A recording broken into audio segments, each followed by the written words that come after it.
12장 14절에서 21절 말씀을 통해서 함께 증거받고 은혜 나눌 하나님 말씀 제목은 선으로 악을 이기라 입니다. 선으로 악을 이기라. 로마서 1장부터 11장까지는 기독교 교리가 핵심 교리들이 이렇게 증거가 되고 있고요. 그리고 이 12장부터는 12장, 13장, 14장, 15장에서는 교회를 세워나가기 위한 성도들의 그 실천적인 삶에 대해서 교훈을 하고 있는 내용의 말씀입니다.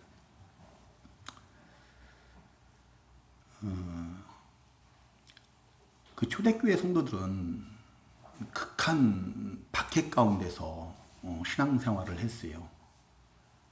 그 초대교회 성도들에게 그 극한 박해 가운데서 신앙생활하는 그 초대교회 성도들에게 어떠한 삶으로 교회를 세워나가야 할 것인가를 교훈을 하는데요.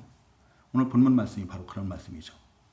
그래서 오늘날 지금 한국 교회가 초대교회 때만큼은 아니지만 또 이렇게 어려움을 만나고 있는 것은 사실입니다. 이러한 때 우리가 본문 말씀을 통해서 어떠한 삶으로 참 교회를 세워나가야 할 것인가를 우리 함께 교훈받고 또 은혜를 나누려고 합니다.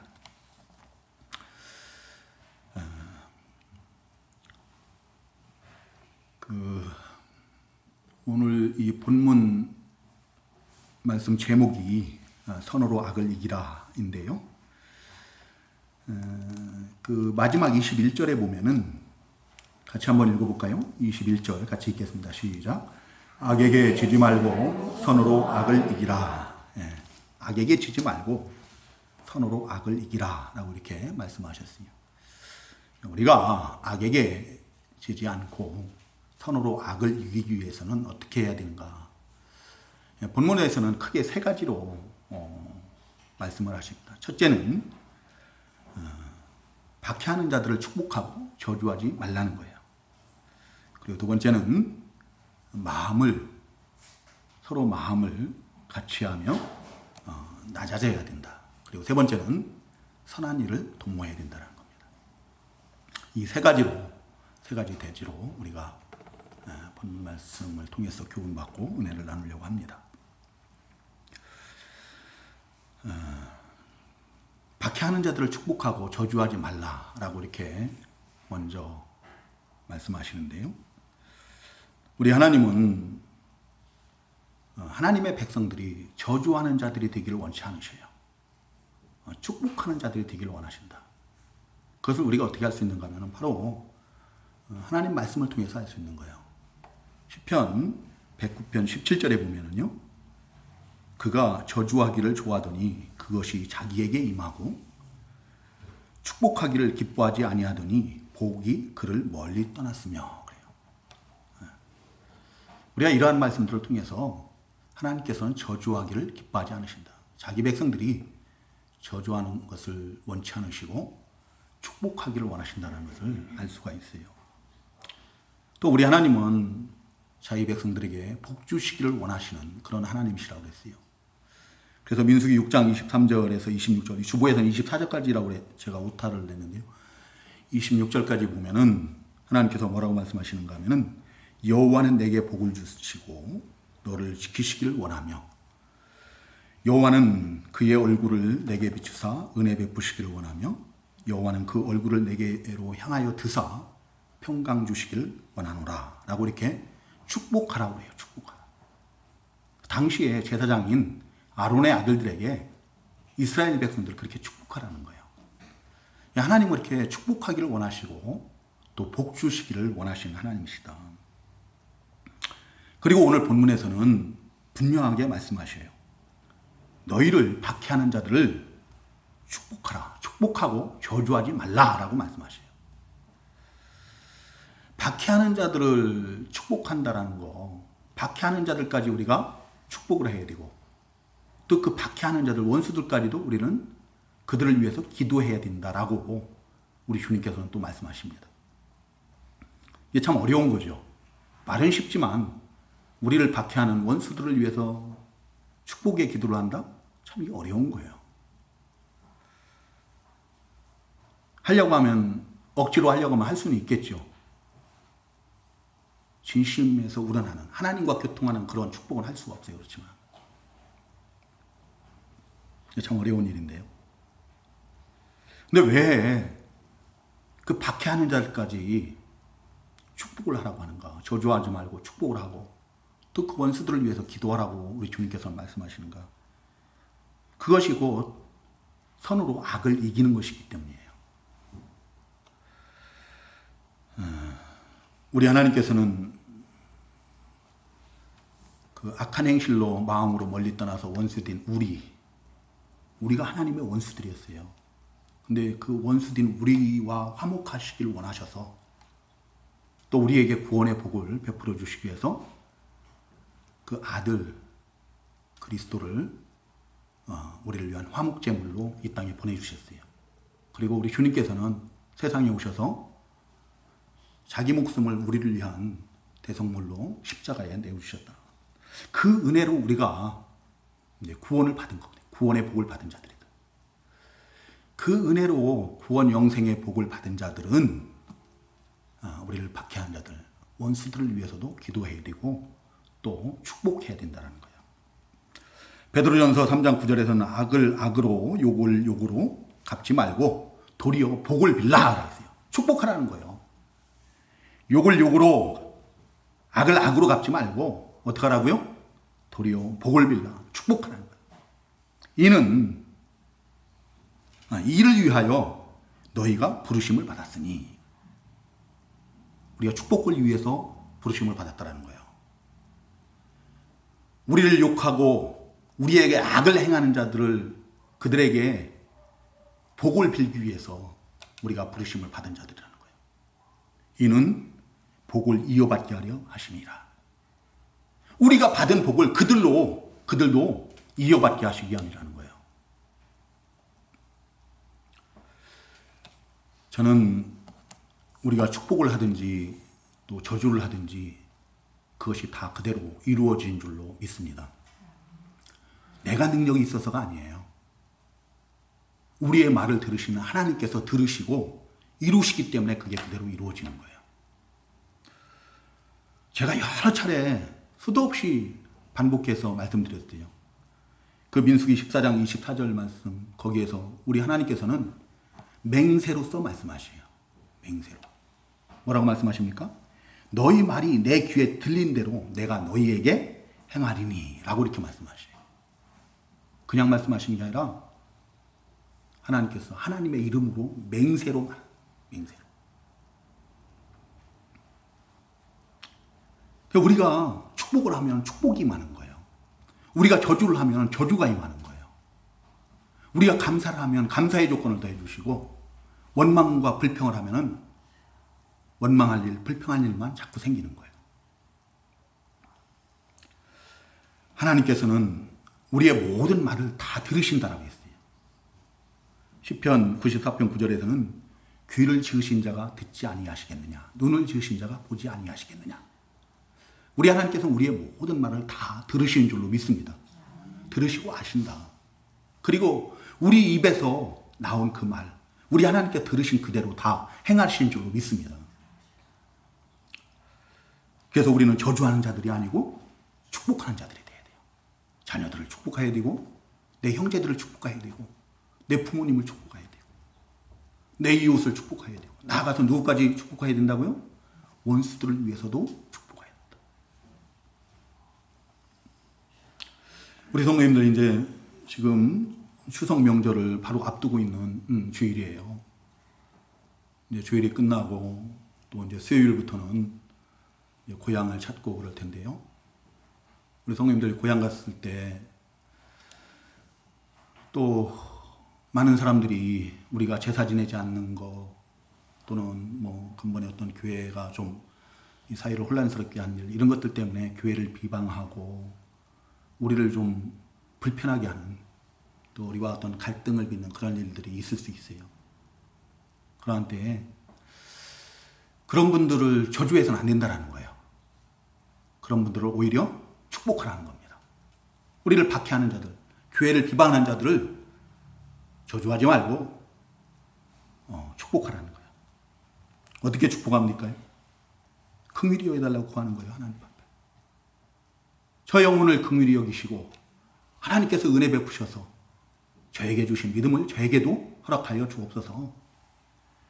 그래서 저 사람이 예수 믿고 그 예수님을 비방하는, 교회를 비방하는 그 입술이 변해서 우리 하나님을 찬양하는 그런 입술이 되게 해달라고, 우리 주 예수 그리스도를 간증할 수 있는 그런 입술이 되게 해달라고, 그래서 하나님의 영광을 나타내게 해달라고 축복하시기 바랍니다.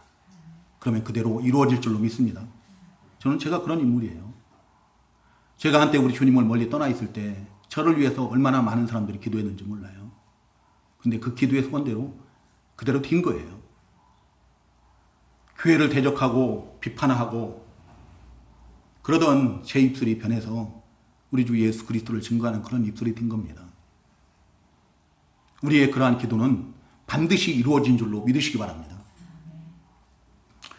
그리고 두 번째로 우리가 악에게 지지 않고 선으로 악을 이기기 위해서는 서로 마음을 같이하며 낮아져야 한다는 거예요. 서로 마음을 같이하며 낮아져야 된다는 것은 우리가 이 세상에서 교회를 세워나가는 데 있어서 모든 믿는 성도들이 반드시 갖춰야 될 신앙의 덕목입니다.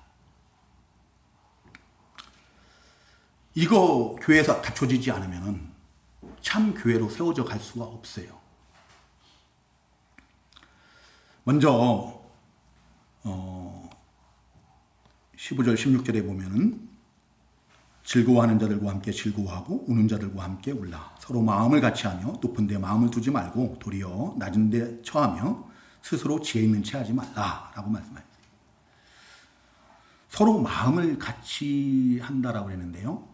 우리가 교회를 세워나가기 위해서는 그 빌립보서 2장 1절부터 그 5절까지인가요? 거기에 나와 있는 말씀에 보면 예수 그리스도의 마음으로 하나가 돼야 돼요. 우리는 서로가 마음이 다 달라요. 자기 형편에 따라서 자기의 위치나 어떤 환경이나 이런 거에 따라서 다 자기의 마음 다 다릅니다.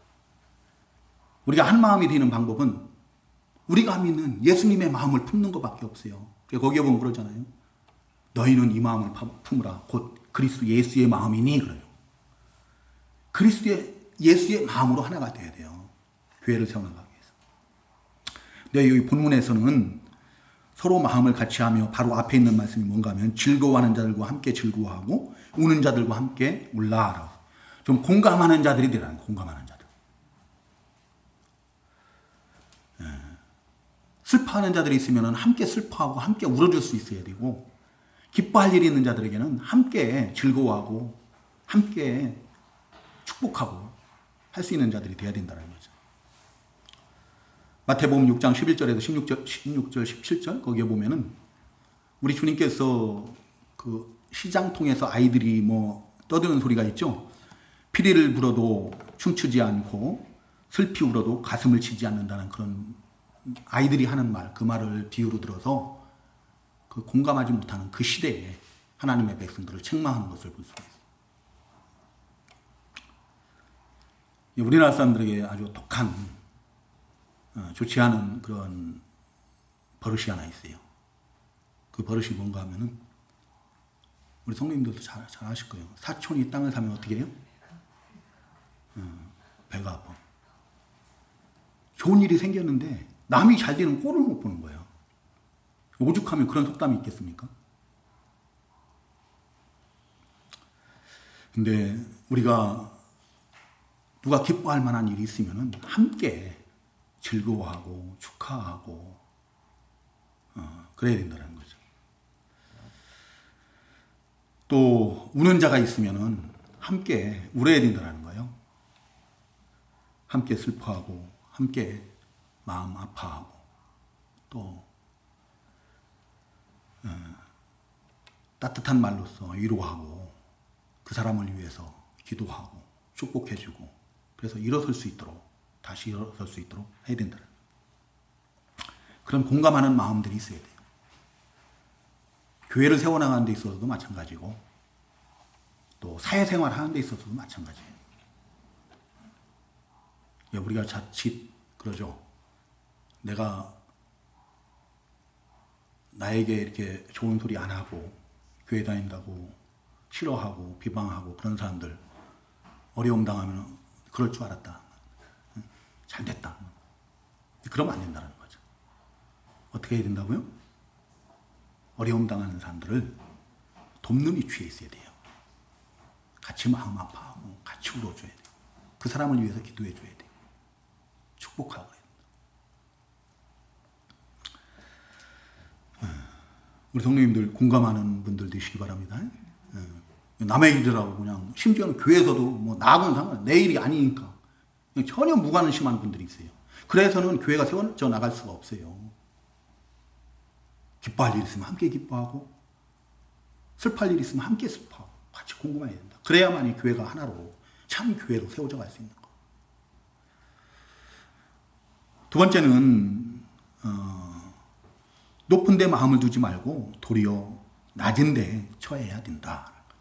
이건 우리 주님의 마음이에요. 주님께서 세상에 오셔서 친히 본을 보이셨습니다. 우리 성도님들 잘 아시는 빌립보서 2장 6절 이하에 보면은 그는 근본 하나님 본체시나 하나님과 동등됨을 취할 것으로 여기지 아니하시고 오히려 자기를 비워 종의 형체를 가지사 사람들과 같이 되셨고 사람의 모양으로 나타나서 자기를 낮추시고 죽기까지 복종하셨으니 곧 십자가에 죽으심이라. 우리 주님은 하나님이세요. 근데 하나님께서 그 하늘 영광 보좌를 버리고 땅에 오신 거예요. 사람이 되셨고 또 사람들이 먹는 음식도 먹고 우리 죄인과 같이 드시고 종의 자리까지 낮아지셔서 죽기까지 보내신 아버지께 뜻에 복종을 하셨어요. 십자가에 달려 죽임 당하셨습니다. 이것이 우리 예수님께서 이 세상에 오셔서 교회를 세우신 방법이에요. 따라서 오늘날 예수를 믿는 우리 성도들도 이 세상 가운데서 참 교회를 세우는 방법은 우리 주님이 하셨던 것처럼 우리가 낮아지는 거예요. 낮아져야 되고 겸손해야 되고 그 낮은 자리에서 섬기는 위치에 있어야 된다. 우리가 낮아지고 섬길 때에 하나님께서도 기뻐하시고 사람들도 싫어하는 사람이 없어요. 사람들도 다 좋아한다. 근데 우리가 낮아지지 않으려고 하고 자꾸 높은 것만 바라보고 높은 데 위치에 있으려고 하고 그러면은 하나님 어떻게 하신다고요? 교만한 자를 기뻐하세요? 미워하신다고 그랬어요. 패망의 선봉이라고 그랬어요. 넘어짐의 앞잡이라고 그랬어요. 그렇게 해서는 우리가 악한 원수 이길 수가 없습니다. 악을 이길 수가 없어요. 높은 데 거하려고 하는 거, 높아지려고 하는 거, 크게 되려고 하는 거, 이것은 다 마귀에게 썩는 거예요. 악에게 지는 겁니다. 그것은 주님의 방법이 아니에요. 주님처럼 낮아져야 돼요. 주님처럼 섬기는 자들이 되야 된다. 우리 주님께서 세상에 왜 오셨다고 그래요? 내가 세상에 온 것은 섬김을 받으려 함이 아니라 자기 목숨을 많은 사람을 위한 대속물로 주기 위해서 섬기기 위해서 오셨는데 어떤 방법으로 섬겨요? 목숨을 우리를 위한 대속물로 주심으로 섬기는 거예요. 섬기는 자들이 돼요. 주님은 섬기러 오셨는데 우리는 섬김을 받으려고 해요. 주님은 낮아지셨는데 우리는 자꾸 높아지려고 하는 거예요. 우리는 자꾸 크게 되려고 해요. 그건 주님의 방법이 아니죠. 그래서는 우리가 이 세상에서 참 교회를 세워나갈 수가 없다. 그리고 세 번째로는 스스로 지혜 있는 채 하지 말아야 된다. 여러분, 우리가 알고 있는 지식, 지혜라는 것은요, 정말 불완전한 거예요. 온전하지 못한 것이다. 나는 이게 정말 딱 맞는 건 줄 알았어요. 이게 옳은 것이라고 생각했는데, 이게 진리라고 생각했는데, 그게 아닌 경우가 허다해요. 그런 경우가 얼마나 많은지 알 수가 없습니다. 특히 하나님 앞에서 우리가 가지고 있는 지혜라는 것은 그 고린도전서 3장 18절 19절에서 증거하는 것처럼 어리석은 것에 불과하다. 우리를 자기 꾀에 속게 하는 그런 것에 불과한 거예요. 성도 갈 일은 뭔가 하면은 자신의 지혜 없음을, 무지함을 하나님 앞에 고백하는 거예요. 그리고 하나님께 그 참 지혜를 구하는 것, 그것이 우리가 해야 될 일이다. 야고보서 1장 5절, 우리 성도님들 잘 아시는 말씀이죠. 너희 중에 누구든지 지혜가 부족하거든 모든 사람에게 후히 주시고 꾸짖지 아니하시는 하나님께 구하라. 그리하면 주시리라. 그랬어요. 우리가 할 일은 바로 구하면 후히 주시고 꾸짖지 않는 그 하나님께 지혜를 구하는 겁니다. 솔로몬처럼. 그럴 때 우리에게 필요한 모든 지혜를 더하여 주실 줄로 믿습니다. 그러면 성령께서, 나를 성전 삼으시고 내 안에 계신 성령께서, 지혜의 영께서 우리를 지혜 충만케 하시고 인도하셔요. 진리 가운데로 인도하시는 거예요. 이제 그렇지 않고 마치 지혜 있는 것처럼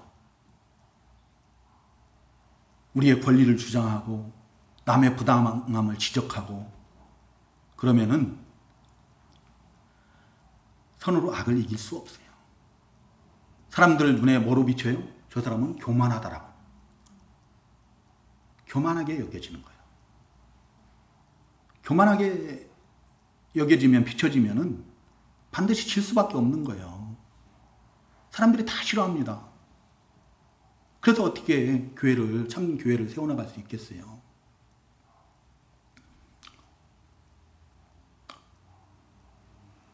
지혜 있는 것처럼 주장하고 남의 부당함을 지적하고 그런 것이 아니라 우리가 할 일은 하나님께 지혜를 구하면서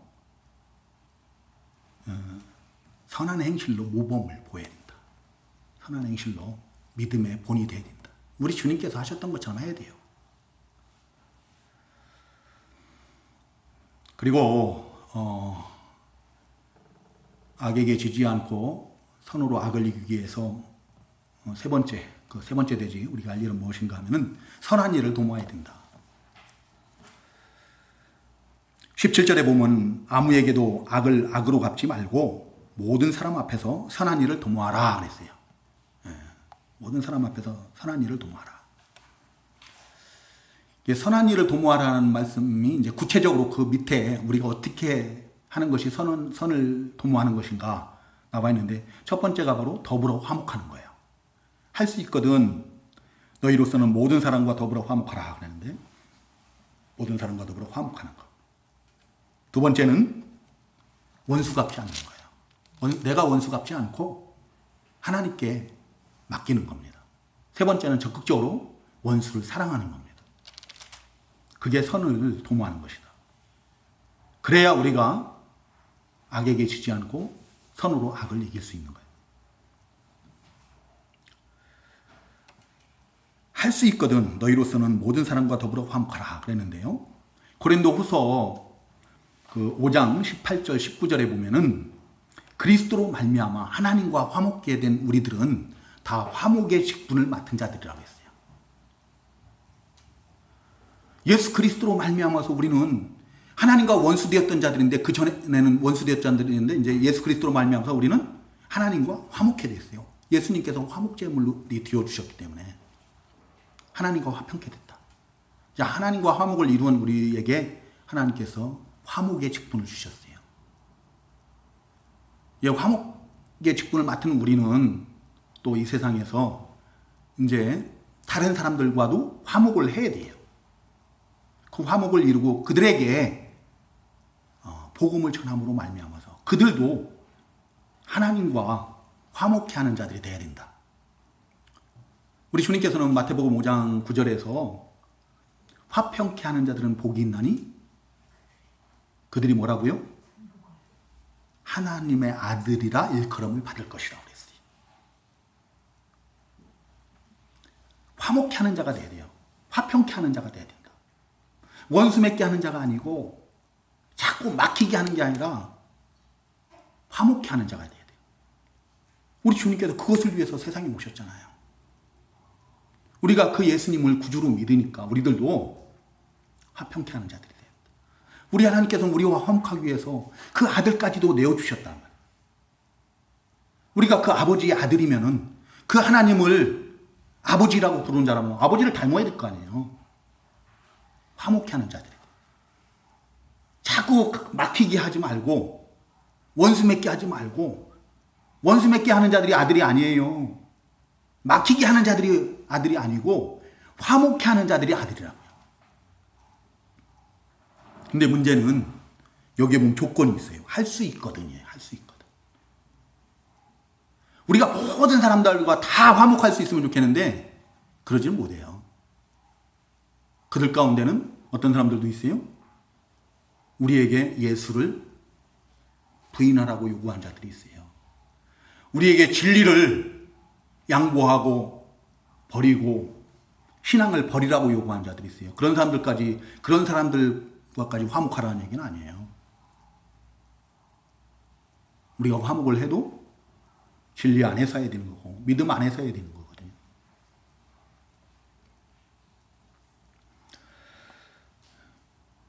그런 자들이 아니라면은 모든 사람과 더불어 화목하라는 거예요. 그래야 교회가 세워져 간다.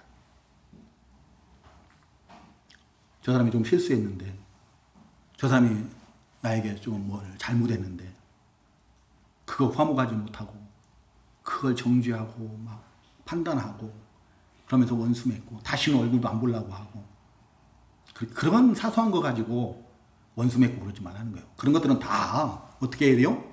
용서해드리고 화목하는 자들이 돼야 돼. 그래야 교회가 세워져 간다. 화목하라고 했으니까 어떻게 해야 돼요? 이단들도 같이 손잡고 화목해야죠. 그런 건 아니라는 얘기예요. 어?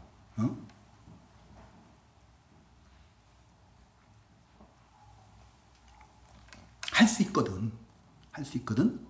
모든 사람과 더불어서 화목하라는 거예요. 할 수 있거든이라는 조건이 붙은 겁니다. 그리고 두 번째는 친히 원수 갚지 마라. 19절 한번 같이 읽어볼까요? 19절 시작. 내 사랑하는 자들아 너희가 친히 원수를 갚지 말고 하나님의 진노하심에 맡기라. 기록되었을 원수 갚는 것이 내게 있으니 내가 갚으리라고 주께서 말씀하시니라. 아멘.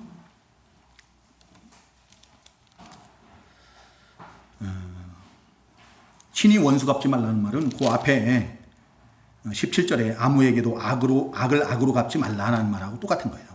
같은 말이다. 우리가 악을 악으로 갚으려고 하면은 우리가 친히 원수를 갚으려고 하다 보면은 우리가 더 그 사람들보다 악해져야 돼요.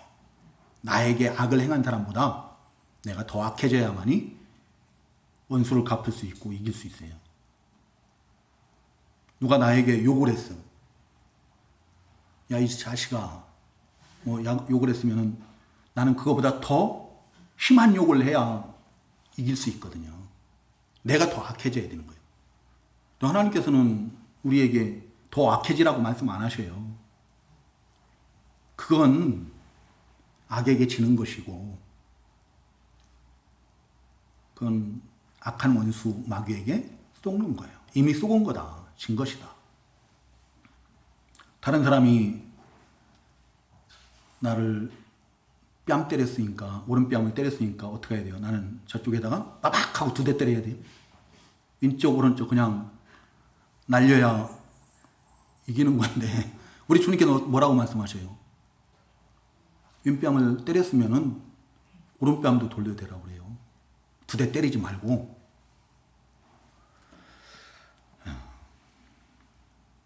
그게 우리 주님의 방법이에요. 주님의 뜻입니다.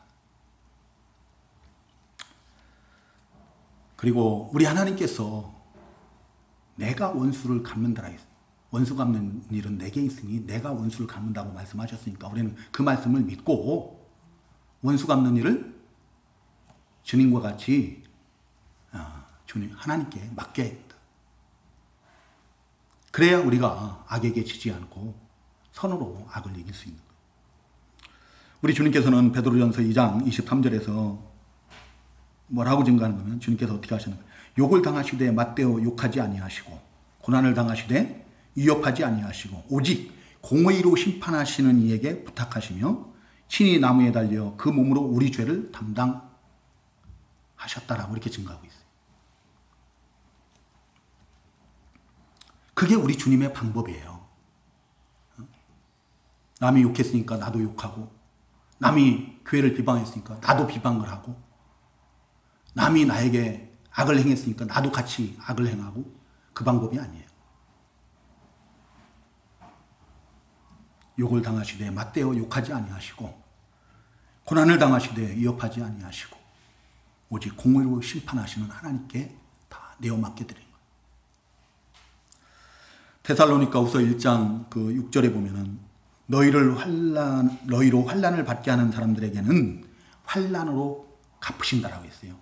그게 하나님의 공의라고 했어요. 공의로우신 하나님께서는 우리를 비방하고 우리를 욕하고 우리를 회방하는 자들을 반드시 환난으로 갚으신 줄로 믿습니다.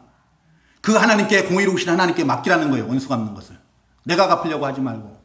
우리가 갚으려고 하다가는 우리가 더 악해질 수밖에 없고 악해질 수밖에 없어요. 악한 마귀, 원수 마귀에게 속을 수밖에 없습니다.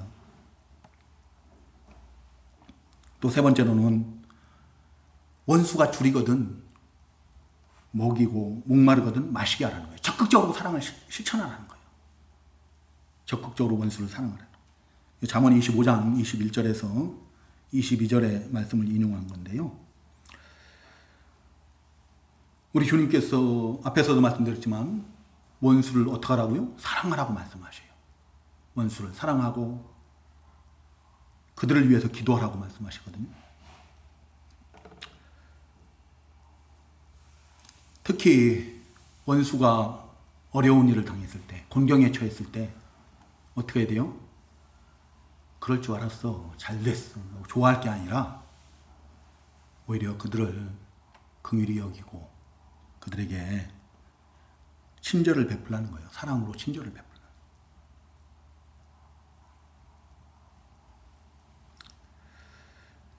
그래서 그 원수들로 하여금 자신들의 죄를 깨달아 알고 회개하고 우리가 전하는 그 복음을 받아들이고 구원받게 하라는 겁니다. 우리가 그 원수가 줄이고 목마를 때 먹이고 입히는 것이, 그렇게 하는 것이 뭐라고요? 숯불을 그 머리에 쌓아놓는 것이라고 했죠? 숯불을 그 머리에 쌓아놓는 것과 같다라고 했어요. 이 말이 무슨 말인가?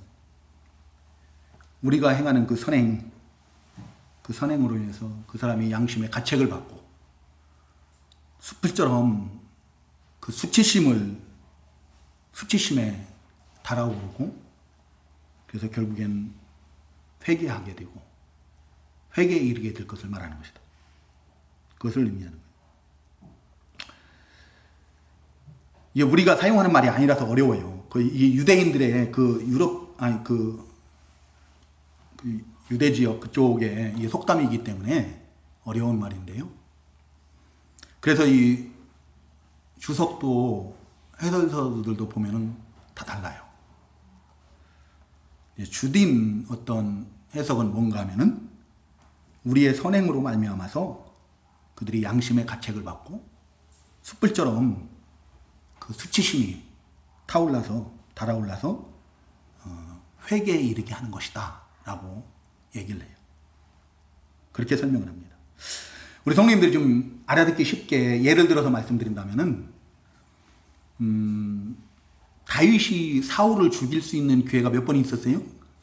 2번 있었잖아요. 뭐 절호의 기회예요. 모든 사람들이, 다윗의 주변 모든 사람들이 하나님께서 허락하신 거라고 죽여야 됩니다. 그런데 다윗은 어떻게 해요? 죽이지 않죠. 여호와께 기름 부음 받은 자이기 때문에 하나님께서 그건 기뻐하지 않는 것이다라고 죽이지 않아요. 2번씩이나 살려줍니다. 그 다윗의 친절로 말미암아서 사울이 자기 죄를 깨달아요. 그러면서 다윗이 나중에 왕이 될 것까지도 얘기를 하고 또 축복까지도 하고 나중에 자기 가족들을, 자기 자손들을 좀 잘 봐달라고 이렇게 얘기하는 것까지 우리가 할 수 있어요. 그거 같은 거예요. 우리가 그 원수들에게 자기를 죽이려고 하는 사울 아닙니까? 그 원수에게 사랑으로 친절을 베풀었을 때, 선행을 행했을 때 그 수치심, 자기의 잘못, 그 수치심이 뜨겁게 타오르는 거죠. 깨닫고 회개하고 돌이키게 되는 거예요. 그렇게 하라는 거죠. 이것이 선으로 악을 이기는 거고, 이것이 우리 주님의 이기는 방법이에요. 우리 주님 승리하신 방법이다. 이제 오늘 우리가 추석 명절을 앞두고 이제 예배 마치고 또 연휴가 시작되면은 이제 또 고향들을 찾는 분들도 계시고 또 가족들, 친지들이 이렇게 찾아오는 분들도 계시고 그럴 거예요. 그럴 때 또 개중에는 우리가 신앙생활 하는 것을 싫어하는 분들이 있어요. 뭐 우리 가족들 가운데도 있으니까요. 우리 뭐 막내 작은 아버지는 아직도 그 가정은 아직 예수를 안 믿어요. 참 안타깝게도. 그래서 우리하고 만나려고도 안 해요.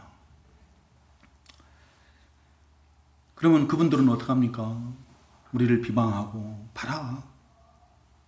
교회들이 요즘 어떻게 하는가 봐라. 그런 비방하는 말 이런 거 들어도 어떡하라고요? 절대 다투지 말라는 거예요. 절대 다투지 마시고 오늘 주신 말씀들을 생각하시고 선으로 악을 이기시는 그런 우리 성도님들 되시기 바랍니다. 우리 주님이 선으로 악을 이기신 거예요. 초대교회 성도들이 그 극한 박해 가운데서도 우리 주님을 본받아서 주님의 마음을 품고 선으로 악을 이김으로 오늘날 교회들이 세워진 거예요. 세상 땅까지 이렇게 복음이 전파된 거예요. 선은 악보다 강합니다. 선이 악보다 강한 이유는 왜냐하면 선은 하나님께 속했기 때문이에요. 악은 원수 마귀에게 속한 거예요. 하나님이 강합니까? 마귀가 강합니까? 우리 하나님이 강하잖아요. 선이 반드시 이기는 거예요. 선으로서 악을 이기는 그런 즐거운 복된 명절 되시기를 주님의 이름으로 축복합니다. 우리 같이 기도하겠습니다.